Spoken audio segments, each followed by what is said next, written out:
dalam agama Hindu ada 10 awatara. Aku sebutkan 10 awatara itu dalam kitab Wisnu Purana. Yang pertama adalah Matsya Awatara, yang kedua Kurma Awatara, yang ketiga Waraha Awatara, yang keempat Narasimha Awatara, yang kelima Wamana Awatara, yang keenam Parasurama Awatara, yang ketujuh Rama Awatara, yang kedelapan Krishna Awatara, yang kesembilan Buddha Awatara, yang kesepuluh Kalki Awatara.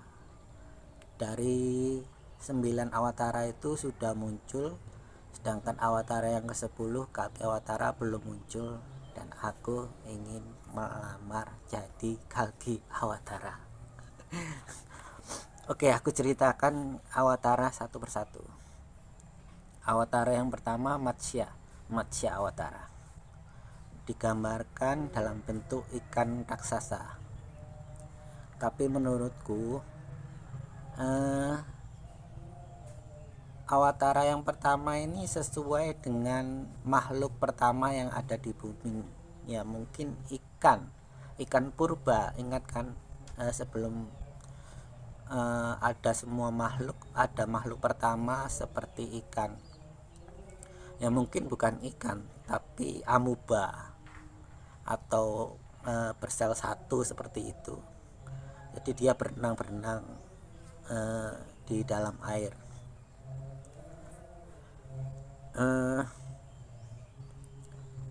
Bisa jadi ya dalam bentuk ikan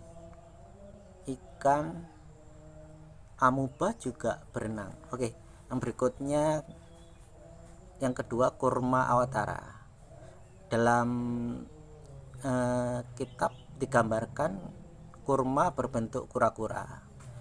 Tapi mungkin kalau aku menggambarkan di zaman purba itu belum ada kura-kura. Mungkin ada hewan-hewan purba yang sejenis siput yang punya cangkang seperti itu. Mungkin zaman seperti itu pun sudah ada perwakilan atau utusan Tuhan. Jadi hewan pun juga punya utusan. Yang ketiga adalah Waraha Awatara, digambarkan dalam bentuk babi hutan. Ya mungkin zaman itu, zaman purba juga kan banyak hewan-hewan yang seperti babi hutan kan. Oke. Kemudian yang keempat adalah Narasimha Awatara. Dia digambarkan dalam kitab berbentuk singa. Jadi menurutku ya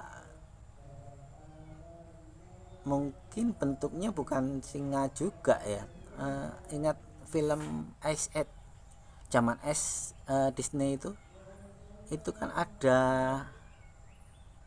singa, mungkin macan yang giginya tajam. Ya mungkin awatara Narasimha itu mungkin bentuknya seperti itu. Jadi tiap-tiap zaman itu utusan Tuhan itu sama seperti makhluk yang ada waktu itu. Nggak mungkin dong kalau yang lainnya singa, utusannya bentuknya manusia. Oke, yang kelima adalah Wamana Awatara. Ini dalam bentuk orang kerdil. Mungkin waktu itu aku mikirnya kayak seperti alien yang gundul itu ya. Jadi mungkin di sini alien yang gundul kecil itu sudah ada di bumi. Tapi kalian ingat film Hobbit, dalam film Lord of the Rings? Jadi menurutku Wamana itu seperti itu. Jadi makhluk kerdil. Jadi memang manusia pada waktu itu adalah kerdil. Oke, yang keenam Parasurama. Parasurama ini menurutku juga belum seperti Nabi Adam sekarang. kapak, cirinya kapak kan. Pada manusia purba itu senjata pertama mereka dari batu yang dilempengkan kemudian diikat pada tongkat menjadi kapak. Nah itu yang jadi pikiranku, mungkin saja para Surama ini manusia purba yang senjatanya hanya dari batu, mungkin andalannya yaitu kapak ya, bentuknya batu yang diikat pada tongkat, batu yang diruncingkan, dipipihkan. Oke. Avatar yang ketujuh yaitu Rama. Kita melihatnya dalam kisah Ramayana. Rama adalah anak Prabu Dasarata. Dia melawan Rahwana. Rahwana itu buto, bisa saja bentuknya seperti Huluk, dan mungkin saja dia alien atau makhluk dari luar angkasa, atau mungkin para alien juga hidup di bumi. Jadi atau mungkin Titan, raksasa. Jadi manusia melawan raksasa. Ada sebutan dulu raksasa namanya Nephilim. Oke, lanjut. Avatar yang ke-8 Krishna. Krishna adalah putra Wasudewa. Kulitnya biru. Krishna bisa merubah dirinya menjadi orang lain. Nah, aku jadi ingat ada tokoh atau sosok mutan di film X-Men namanya Mystic, tapi dia wanita ya. Kulitnya biru, dia juga bisa merubah diri menjadi orang lain. Jadi Krishna sama Mystic ini sama-sama biru dan sama-sama bisa merubah menjadi orang lain. Krishna ini memerintahkan Vrindavan untuk tidak menyembah dewa Indra yang dia suka menghabiskan sumber daya alam secara berlebihan. Mungkin kisah Krishna ini melawan dewa Indra, bentuknya dewa atau Tuhan ya, yang suka semena-mena menghabiskan sumber daya alam. Itu dewa dulu. Kalau sekarang mungkin bentuknya lain, manusia, sama-sama manusia yang menghabiskan sumber daya alam secara semena-mena. Krishna melawan kaum ortodok yang menyembah dewa Weda seperti dewa Indra. Ya mungkin mereka kaum ortodok ini takut ya, takut sama dewa Indra. Mungkin ditakut-takuti apa ya, takut kan, menyembah kan wajar, dan dewa Krishna melarang itu. Mungkin terulang di zaman sekarang. Tugas Kalki Awatara, tugas Ratu Adil itu melarang orang lain, mungkin kadrun itu untuk takut neraka. Jadi kadrun udah mendidik manusia takut neraka sehingga menyembah Tuhan. Boleh menyembah Tuhan tapi gak usah berlebihan. Oke. Awatara yang ke-9 yaitu Buddha. Jadi Buddha ini masuk agama Hindu, masuk ke golongan awatara dalam kitab Wisnu Purana. Ini awatara yang ke-9, Buddha awatara. Dia adalah Siddhartha Gautama, putra Sudodana. Prinsipnya yaitu prinsip Buddha aku suka. Dia tanpa kekerasan. Jadi menyampaikan sesuatu, melawan sesuatu, mendapatkan umat tanpa kekerasan. Jadi nggak maksa, atau istilahnya ahimsa istilahnya. Dalam kitab Bhagavata Purana menceritakan bahwa penjelmaan Tuhan atau manifestasi Tuhan muncul dari zaman ke zaman, yaitu awatara. Jadi zaman purba baru muncul amuba, kemudian makhluk purba, manusia, dan kemungkinan yang akan datang adalah robot, android, transformers. Oke, aku punya sifat yang sama dengan Buddha. Dia jomblo, atau mungkin udah nikah, udah punya anak, tapi memilih untuk hidup sendiri. Kalau aku jomblo karena belum nikah. Dia seorang pangeran ya, jadi memilih untuk hidup sengsara, hidup miskin. Seharusnya jadi pangeran kan bisa hidup kaya, samsara. Dia memilih untuk sengsara, sedangkan aku sengsara karena pilihanku. Jadi aku nggak mau terikat oleh istri, nggak mau terikat dengan pekerjaan, jabatan, karena itu akan mengikat pikiranku. Aku nggak bisa bebas, nggak bisa memperjuangkan orang, terikat perintah atasan, terikat waktu, terbuang oleh istri, jabatan, pekerjaan.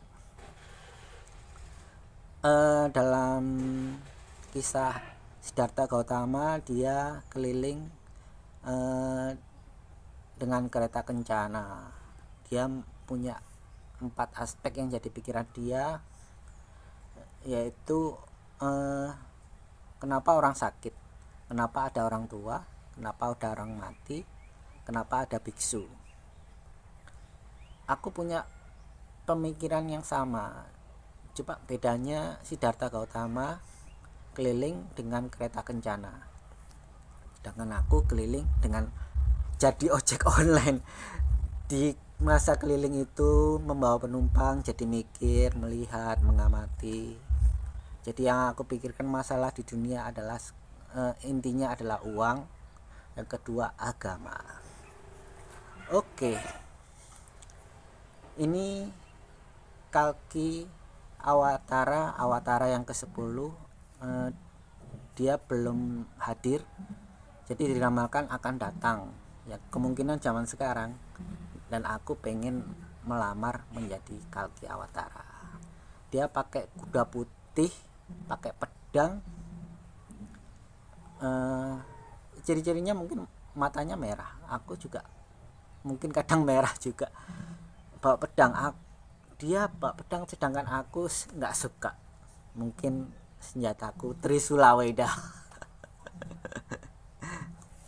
Ciri-ciri Kalki Awatara aku belum tahu, cuma kalau Imam Mahdi kan umur 40 pada tahun 2015, Mesiah muncul pada tahun 2018. Dan Buddha, aku punya sifat-sifat yang sama dengan Buddha. Aku sama dengan Mesiah yang diramalkan muncul tahun 2018, dan aku seperti Imam Mahdi yang muncul 2015 pada umur 40 tahun. Oke, ini mungkin tambahannya nggak ada dalam kitab Wisnu Purana. Mungkin setelah Kalki Awatara, kok kenapa hanya ada 10 awatara sampai Kalki Awatara aja? Ya kemungkinan manusia sudah nggak ada lagi. Jadi bentuk awatara atau perwakilan awatara yang ke-11 ini karangan Cak Handoko Lutruk, mungkin bentuknya seperti Avatar, film Avatar yang biru itu, atau mungkin dalam bentuk robot android. Jadi suatu saat robot pun punya nyawa, kita pun bisa reinkarnasi ke dalam robot. Mungkin seperti Terminator yang dimainkan oleh Arnold Schwarzenegger, atau mungkin robot android dalam film iRobot, penyebutannya gimana ya, iRobot, tokoh utamanya Will Smith itu. Mungkin seperti itu. Jadi meskipun robot android pun punya nyawa. Dalam film Transformers pun ada Spark, jadi robot pun punya nyawa. Jadi kemungkinan Kalki Awatara sudah habis, manusia sudah habis, ada awatara berikutnya bentuknya android, bentuknya AI. Ya kalau kita bayangkan aja sederhananya seperti HP Android itu kan Ya kartu SIM itulah nyawa. Suatu saat kita reinkarnasi jadi kartu SIM. Oke, jadi itu awatara manifestasi Ida Sang Hyang Widi dalam kitab Wisnu Purana.